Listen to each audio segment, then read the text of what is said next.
Reddit user mYNDIG lives in Norway, and in 2013 he discovered a secret panel in the attic of the house he was living in and shared images of the incredible find online.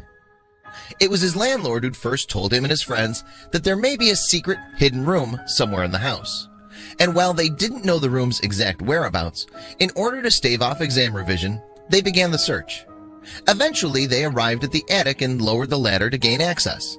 Then they clambered up to the top level, only to initially find nothing more than an old IKEA bag and a dusty, disused rag.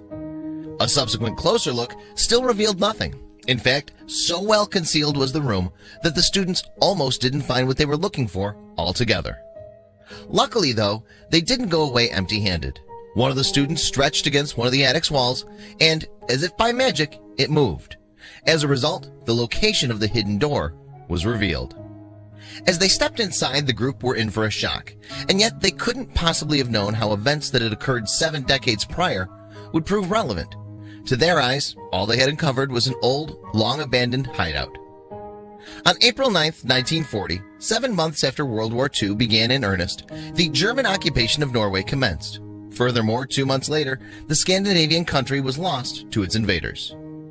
However, while the official armed resistance had capitulated, a secondary, secret resistance movement emerged in the months that followed. The 2 main strands of the campaign were outright fighting, including raids and assassinations, and widespread civil disobedience. The latter involved everything from wearing paper clips as a sign of solidarity to completely ignoring Germans in public. Attempts were also made to quash Nazi propaganda through the printing of outlawed newspapers. Among the fascinating objects that the students discovered in the room was an old handwritten sign which had remained remarkably intact. Its roughly translated message read, "If you have a bad stomach, then you don't have access." The room also housed a crude-looking alarm system and a map of Western Europe. At this point, the situation surely began to seem slightly more serious than first imagined.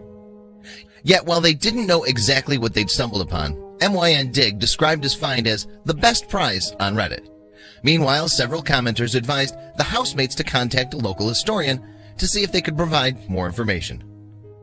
Before they had a chance to do so, however, they received a knock at the door from a local journalist, and indeed, a historian.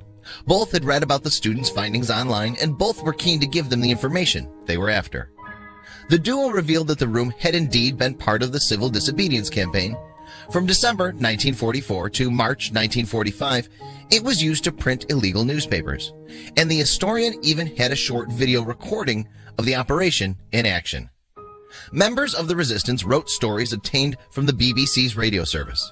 Unfortunately, however, they were forced to abandon the hideout after just a few months following a series of searches by the Gestapo and Nazi regime's secret police.